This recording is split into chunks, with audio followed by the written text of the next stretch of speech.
अस्सलाम वालेकुम नाज़रीन। पाकिस्तान और भारत के ताल्लुकात में सर्द मोहरी पाई जाती है, लेकिन कोरोना के खिलाफ लड़ाई के दौरान पाकिस्तान ने फराग दिली का मुजाहरा किया और अमदादी सामान ले जाने वाले 2 भारतीय तैयारों को न सिर्फ अपनी हदूद से गुजरने की इजाज़त दी बल्कि इनकी भरपूर रहनुमाई की। एक भारतीय तैयारे ने मुंबई और दूसरे ने नई दिल्ली से परवाज़ भरी थी।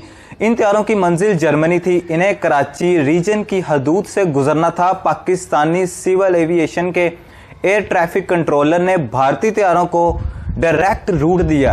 अहलकार ने भारतीय पायलट को सलाम भी किया और पैगाम दिया, आप अच्छा काम कर रहे हैं, जिस पर भारतीय पायलट ने कहा, आपका बहुत बहुत शुक्रिया। इसी दौरान बोइंग 777 और 787 ने कोशिश की, लेकिन इनका ईरानी एयर ट्रैफिक कंट्रोलर से राब्ता नहीं हो पा रहा था। फिर पाकिस्तानी हुकाम ने ना सिर्फ खुद मावनत फराहम की बल्कि लैंड लाइन पर ईरानी एयर ट्रैफिक कंट्रोलर से राब्ता करके इन्हें भारतीय तैयारों से राब्ता करने का पैगाम भी पहुंचाया। पाकिस्तान के राब्ते के बाद ईरानी हुकाम हरकत में आए और इन्होंने भी डायरेक्ट रूट फराहम किया। बाद में भारतीय पायलट ने पाकिस्तानी एयर ट्रैफिक कंट्रोलर के तावन को सराहा और शुक्रिया अदा करा। उम्मीद करता हूं आपको हमारी वीडियो पसंद आई होगी। ऐसी मजीद वीडियो देखने के लिए हमारे चैनल को सब्सक्राइब करें, लाइक करें और ज्यादा से ज्यादा शेयर करें। इसी के साथ अपने मेजबान वकार यूनुस को दीजिए इजाजत। अल्लाह निगहबान।